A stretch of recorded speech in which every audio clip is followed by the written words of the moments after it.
being haunted by ghosts, breaking into morgues, and water buckets determining if you're going to live or die? It's all happening next at AfterBuzz TV. Stay tuned. I'm Maria Menounos, and you're tuned in to AfterBuzz TV, the ESPN of TV talk. Now, let the buzz begin. Hello! Welcome, AfterBuzzers! We are breaking down Season 1, Episode 2, Nancy Drew, The Secret of the Old Morgue. I'm your host, Chelsie Overocker, and to my far left, I have Samantha Jacobs. She is a lover of all the Nancy Drew classic books. Hi, everyone, and if you can catch me covering another CW show, The Batwoman and The Good Place. Oh, so you just love all your dramas. Yes, love it all. CW. And Samantha here is also running our live chat. So if you're in the chat room, say hello. And if you are a podcast listener and want to join in on the live chat, simply go to AfterBuzzTV.com, select our show, and join in all the fun. And right next to Samantha, I have Kate Montgomery, who just loves all those old mysteries. I do. I love a good mystery, and this one is really shaping up to be a good one. So it is. Yeah. It is. Well, I'm excited. I cannot wait to dive in and get into the episode. For tonight, we're going to go and talk about George and Nancy's relationship. We get more in depth with their friendship and why they are kind of rivals at the beginning. We find out George's secret got released, that she hooked up with an older guy in high school, and everyone was kind of against her. Nancy's friends were making fun of her, so there's still some bad blood a little bit between George and Nancy. And then Nancy breaking into that morgue gave me goosebumps. She has to get a blood sample from Tiffany's dead body. Oh gosh. And then she gets caught, unfortunately, which sends her to the police station. That's when Nancy confronts her dad about what she found out with Ned, and about Lucy Sable's red, bloody dress that they found in the attic in the trunk, too. So kind of some interesting times between father and daughter moment. But you're going to want to stick around because we have our special segment, Whodunit? Who do we think is going to be the murder for this week? And then we have our news. An actor from the show is going to be starring in an upcoming Hallmark Christmas movie. It is 'tis the season, if you could believe it or not. But that's all coming up right next. But before we dive into tonight's episode, what was your overall thoughts? This was a spooky one. Yeah. There was moments where I was like, oh, ah! And I did not expect that at all. Yeah. So same. I loved it. Yeah, I lost some faith in some characters I had been pulling for a little bit. So yes. I know some characters we were really rooting for, especially with Ned. I kind of lost some faith with him towards the end. I'm like, Ned, what are you doing? AKA Nick, what are you doing? Just to clarify. No, it was Dad for me. It was definitely Dad for me. And Dad for you. Yeah, Dad. He's kind of becoming number one suspect too as well on my list. But speaking of suspects, George was kind of my number one suspect last week. And then I was just always questioning, what is the relationship between Nancy and George? Why do they have this bad blood between them?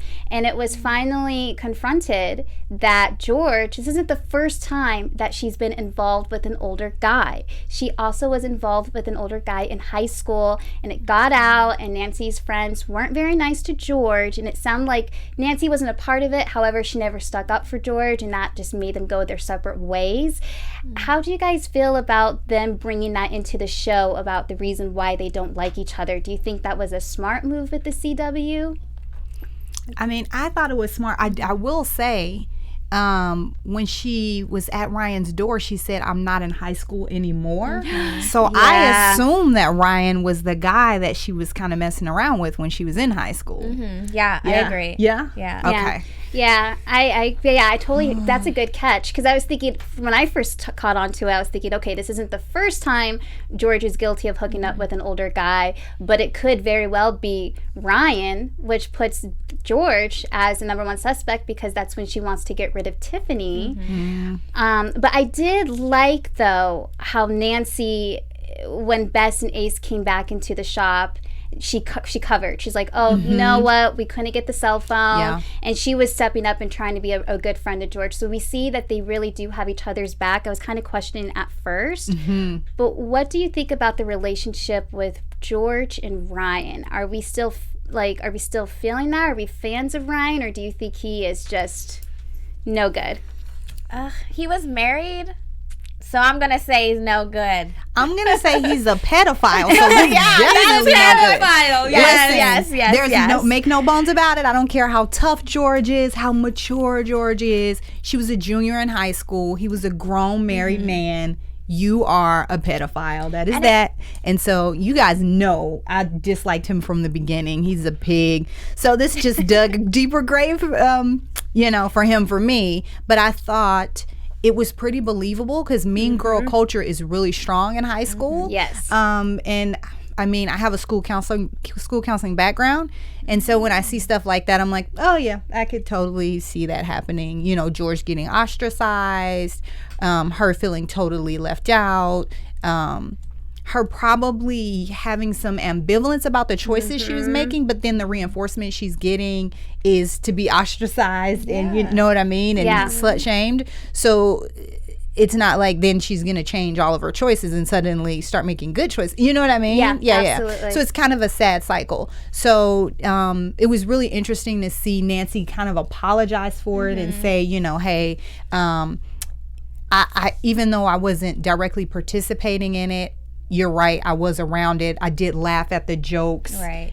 So I was contributing to it. So I do apologize for it. I thought that was really adult of her I was just like, okay, yes. I mean, there was no other way for her to respond than that. And I thought she did an excellent job. Yeah. They're in this together. This case they're in it together no matter how much she wants to say she's doing this on her own, how much people want to be separated. That's true. But they are doing this together, and this is what is bringing them back together. Like things that happen in high school, like you said, it's just high school. It's just something that happens.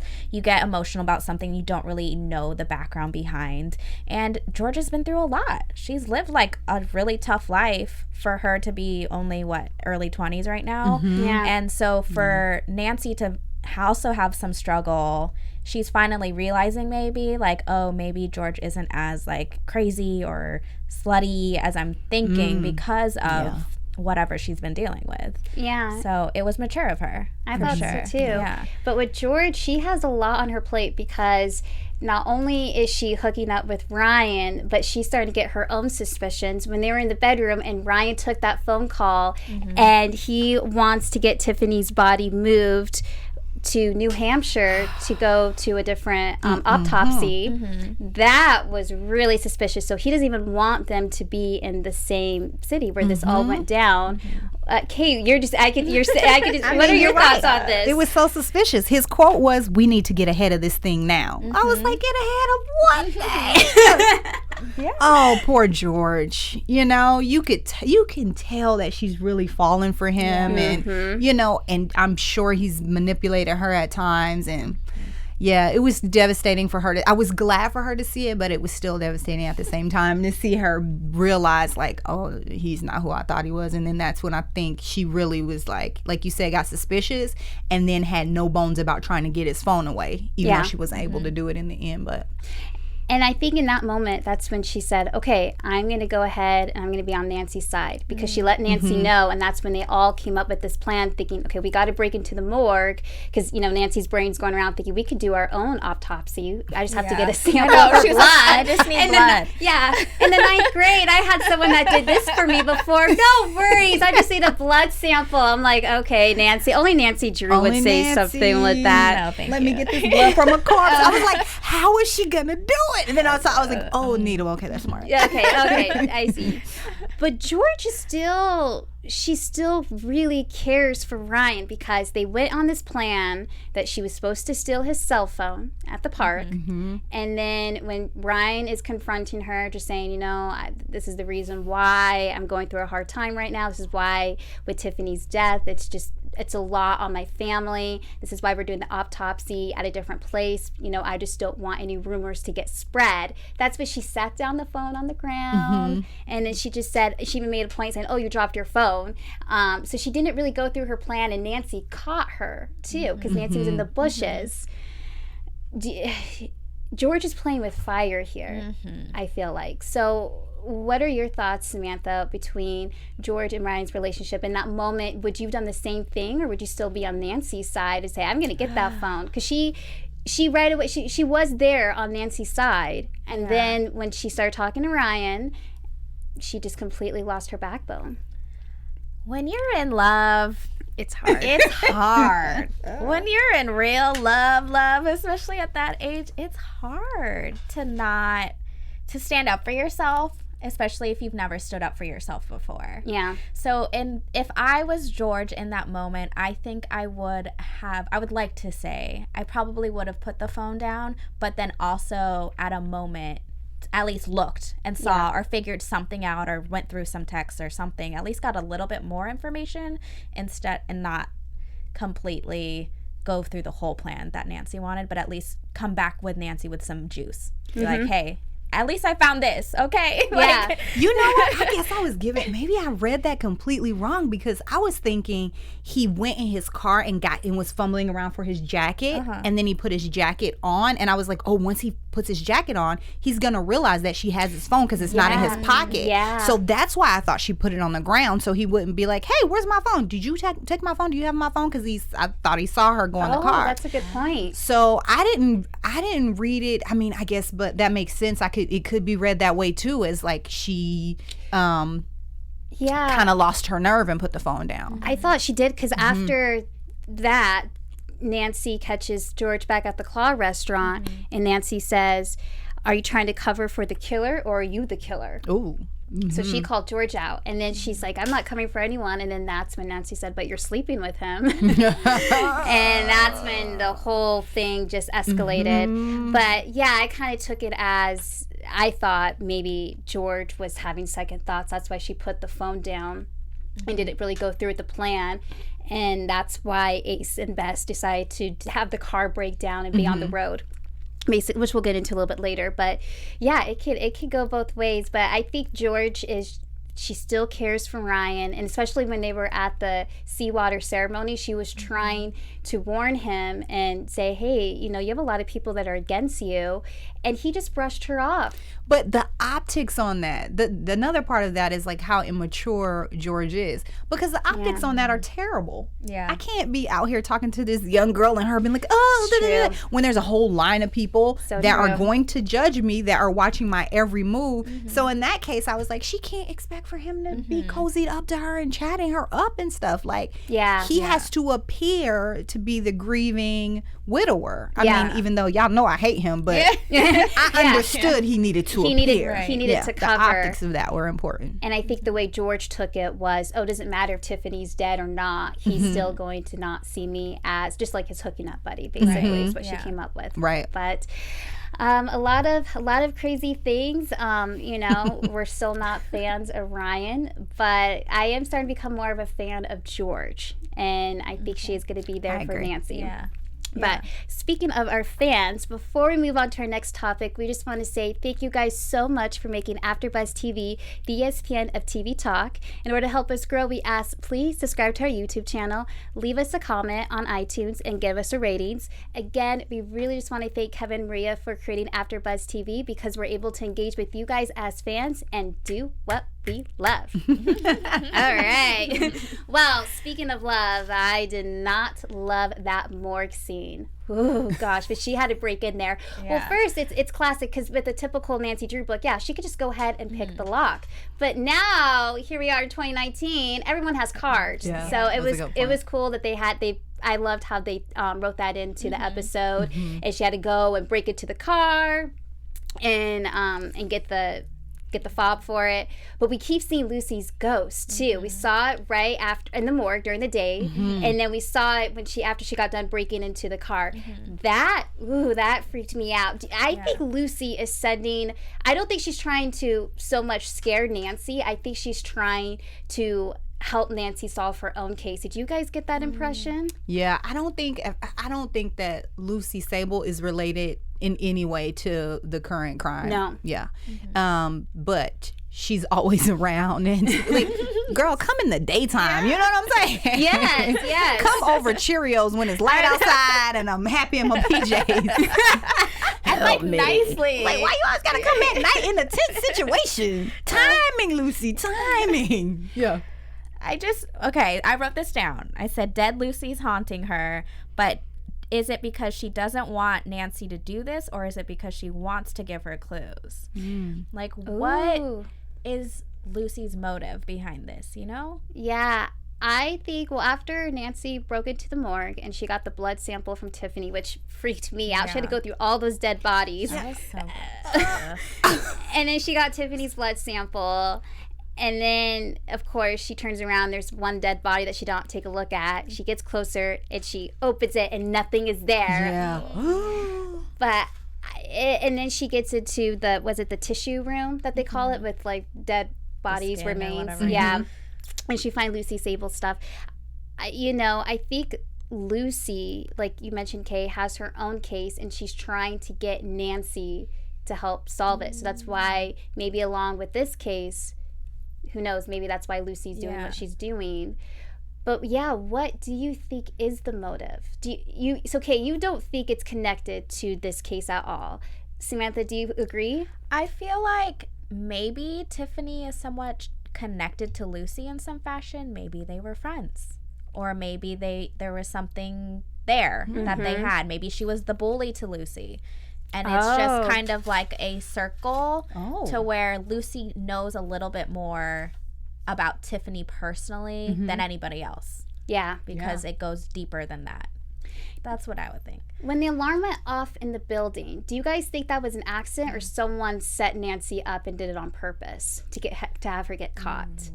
Because remember, Ace knew about this because Ace and Bess are trying to stall with the car. But I just thought it was weird that the alarm goes off and it was just perfect timing. Yeah, especially after she had been in there for that long. She did everything she needed to do and then the alarm just went off. Yeah, that was really weird. And we know we can't trust Ace, right? We can't completely trust Ace at all. Yeah, he is having second thoughts though, because at the end of the episode is when the detective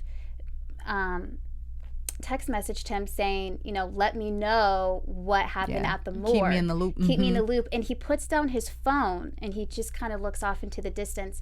And I think he's starting to really care for Nancy and Bess, definitely Bess. We know he cares for Bess. But he's starting to really care for these people where I think he doesn't want to be that snitch anymore. Did you guys get that impression too?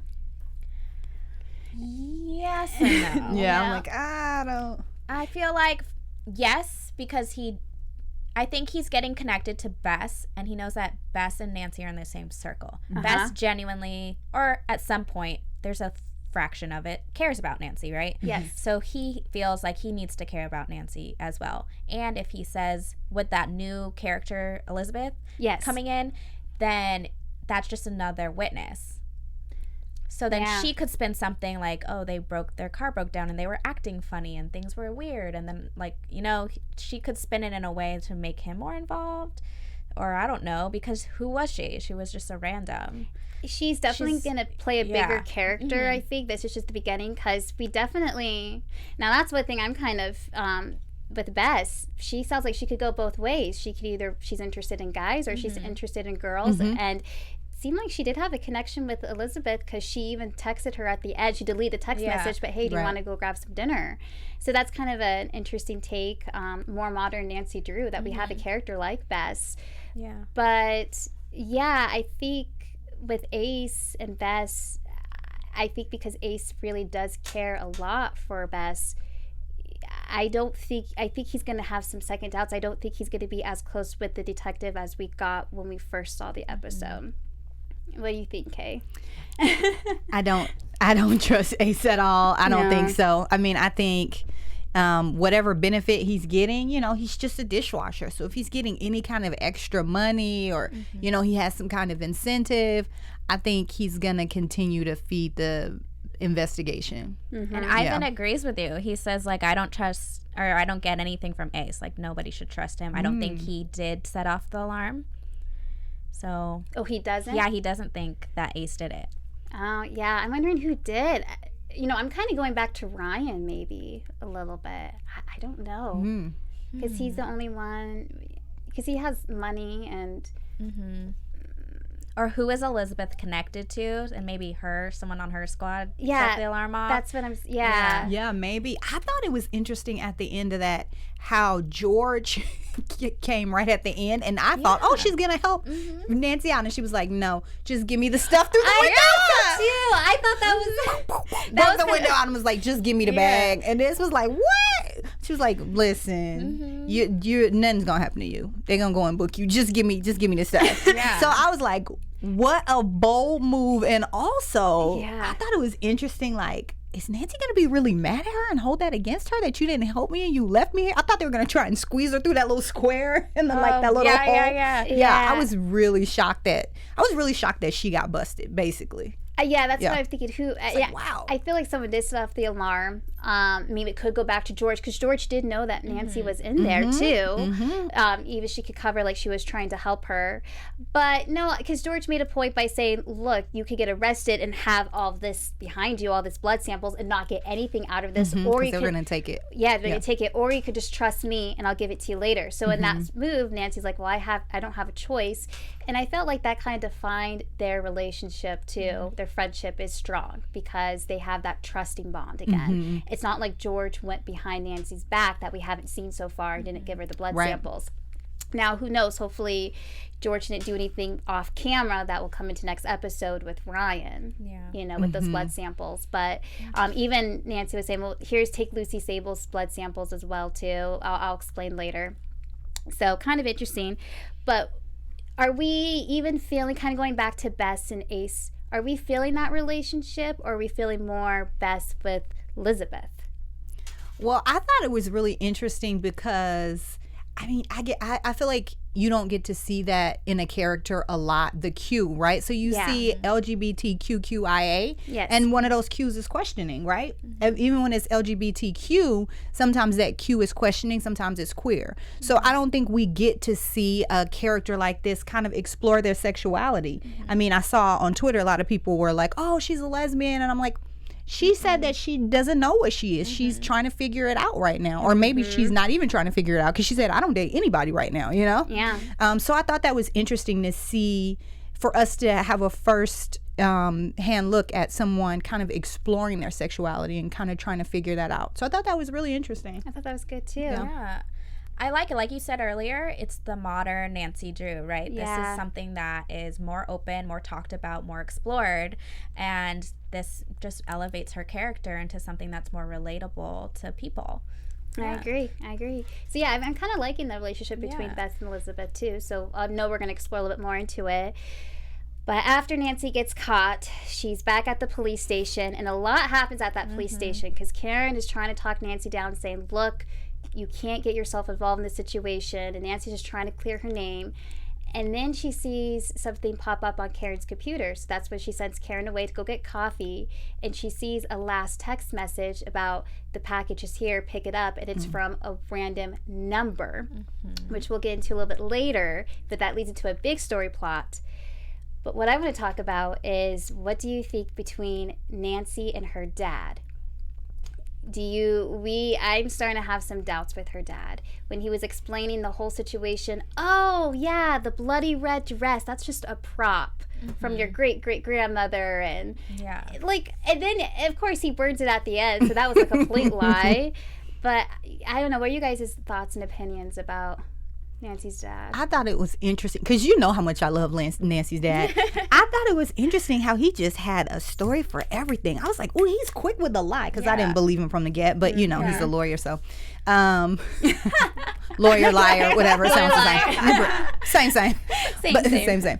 So for him to say, you know, we just got some food coloring on it, I used to scare your mom with it, I was like, why is it by itself in the attic? Interesting. And that's what I found interesting, because she called him out. She was like, no, I remember seeing you guys do this. And then he just did the circle run around, like, oh yeah, we did dig something up. Actually that it was happened. a treasure. And we decided to dig it up at midnight in the rain. I was like, and really, Dad? Yeah. Sir.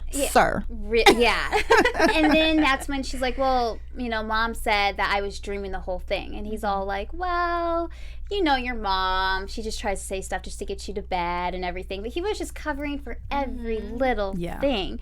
But Carson does confront Nancy that he knows that she broke into his office and found Nick's case files. And I didn't feel like he gave like a straight answer about that. He was just saying, she was just saying, why don't you want me to be with Ned? And he's like, well, I can't tell you further information, but he's just not in your best interest. In that way, I'm thinking, okay, is it more Ned, or is it more the dad being suspicious then? Yeah. So I don't know what you guys' thoughts were when Carson was trying to explain. I feel like Carson trying to explain or cover up Ned, I think, is covering up himself or something that was involved in that case, because we find out that Ned technically didn't know Tiffany was the one who filed the case. Yeah. Or something. Allegedly. So, allegedly. But, like, when you go to court, don't you know who's filing the case? Yeah. Like, you're together. Well, here's the thing. She's not necessarily filing the case. She's the key eyewitness. Oh, okay. Right? Then he wouldn't know. No. She's the key eyewitness. So What is he wouldn't. interesting is I was looking up some stuff about, because have you guys heard this a lot, that eyewitness testimony is not reliable. Like there are a lot of psychologists and there are a lot of courts that are kind of in battle about using eyewitnesses because their testimony is so reliable. Actually, the Marshall Project says in 20 to 25% of 75,000 police lineups annually, the witnesses pick a filler. Okay. So they pick the wrong person. You know, you get a filler person just to come in and do a lineup. And in 20 to 25% of those cases, people pick the filler person. So the eyewitness testimony is not, it's just It's not. Yeah.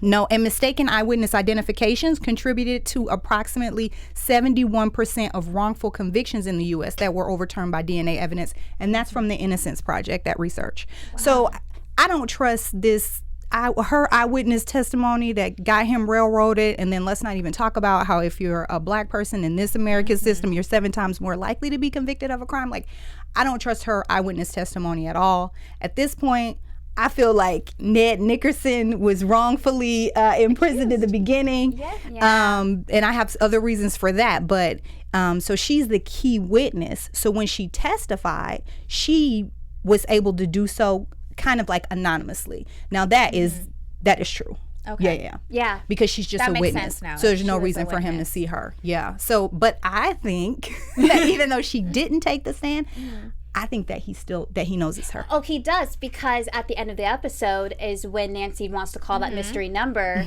and it shows Ned's phone. So the dad is trying to cover up by saying, well, Ned wouldn't know that Tiffany called him out, but Ned knows because he contacted Tiffany before, and there's some mystery package that is still floating around. Yeah. So that's going to come into play. But what's very interesting, though, is that Carson is now taking on Ryan as a client. And beforehand, he said he was not going to do that because Nancy asked, how'd you get the money to bail me out so quickly? He's like, well, I took on a new client.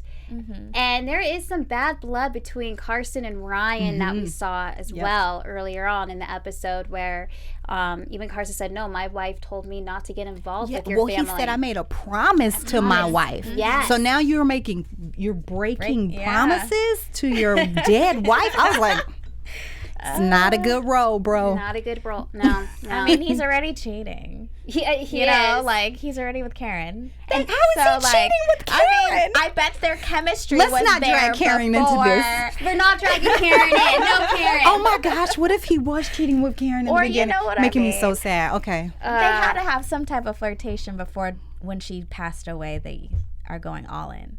That's true, because it hasn't been long, huh? Yeah, well, Okay. Nancy does make a point too by saying, I don't know if I could even trust my dad with everything that he's telling me because he still covered up his relationship with Karen. Yeah. So she has those doubts.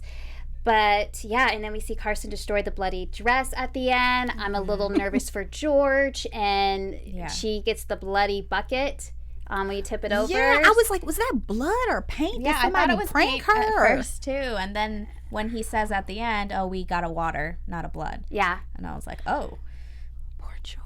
Poor George. I know. We got to keep watching because I'm kind of worried for George's life right now. But yeah, that's basically it for the whole entire episode. Wait, I have one more. One more. Okay, so when Nick and Nancy are back at his home, Yes. and she calls, and then later we see the burner phone ring. Yes. Right before that scene, when she's calling, the book on Ned Nickerson's table side, you guys can freeze it when you rewatch it, is the Count of Monte Cristo, which I thought was really interesting because what are the themes in the Count of Monte Cristo? Revenge, right? Yes. The limits of human justice and the limits of the justice system, because he didn't get justice. And then also the theme is money can't buy happiness, because remember in the beginning, that's what happened to Edmund. They admired him because he was poor, but he was happy, and so they set him up. Yeah. So I was like, these are all things that we could see in Nancy Drew. I know.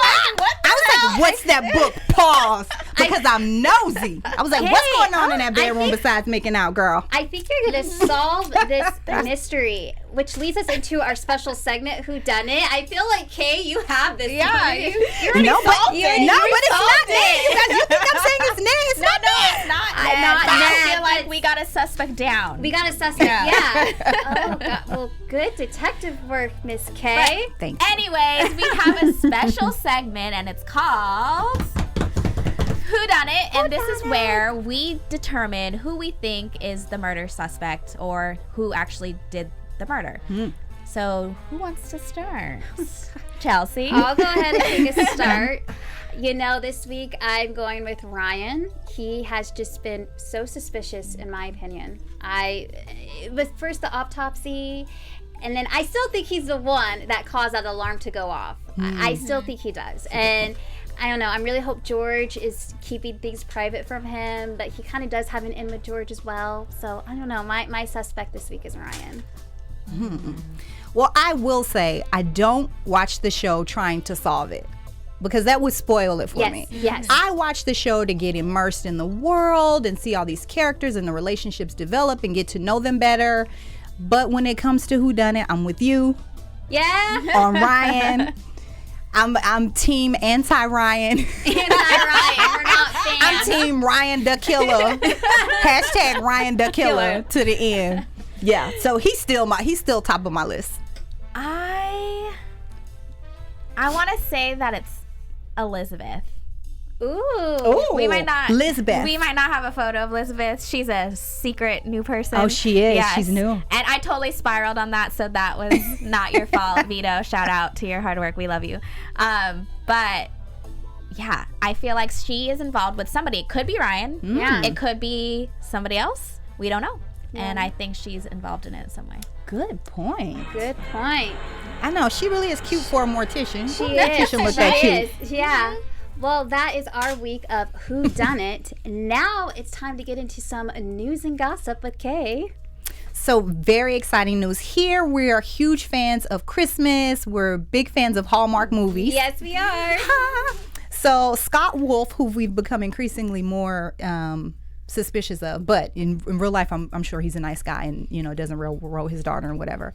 He and Kristen Chenoweth have a new holiday movie coming out. It's called A Christmas Love Story. Kristen Chenoweth plays the director of a youth choir. She finds this kid with an amazing voice. It ends up being Scott Wolf's son, but Scott Wolf is totally against his son singing. He thinks he needs to focus on getting his college apps in. So there's a little bit of a rub there between those two, a little bit of a friction. So we'll see friction turn into love, maybe.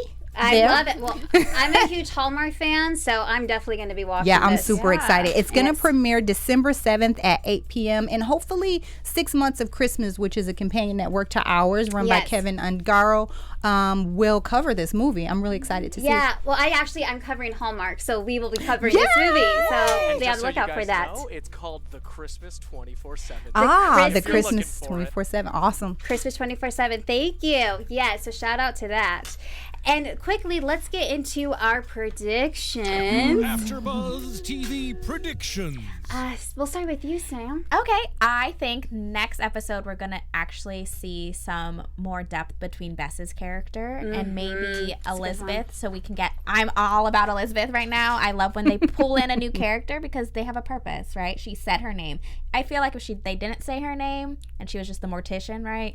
There wouldn't be anything. She specifically was like, "I'm Elizabeth." I'm like, all right, you're going to be in the series forever. So I feel like there's going to be some development between Bess and her, either relationship-wise, or Bess is going to find out a secret that is going to relay to Nancy. Good. Very good. My prediction is we will see Lucy Sable full on. No more like dangling hand. No more we turn around and she's gone. I think we're going to straight up see her, and Nancy's going to be able to communicate with her in some kind of way. And like, do you need me to help you? I feel like she wants me to help her. You know, it's going to be more communication between those two, because we got to stop getting this like flashing spooky hand business. I think she's going to talk to us next time. Well, I love that. Bouncing off of Lucy Sable, I predict that Lucy is going to start haunting Carson because he did burn her dress.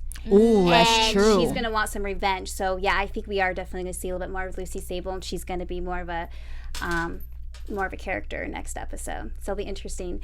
But that's our show for tonight, believe it or not. It goes by so fast. But before we leave, Samantha, where can people find you on social media? You guys can find me at story_of_Samantha on Instagram. You can find me on Instagram at It's Kahyla, that's ITSKAHALIA, and on Twitter at Kahyla M, KAHALIA, and the letter M. And you can find me on Instagram at Chelsie Overocker, that's Chelsie with an IE, and on Twitter at Chelsie Overocker. All right, we'll see you guys next week. Bye. Our founder, Kevin Undergaro, and me, Maria Menounos, would like to thank you for tuning in to AfterBuzz TV. Remember, we're not just the first, we're the biggest in the world, and we're the only destination for all your favorite TV shows. Whatever you crave, we've got it. So go to AfterBuzzTV.com and check out our lineup. Buzz you later. The views expressed herein are those of the hosts only and do not necessarily reflect the views of AfterBuzz TV or its owners or principals.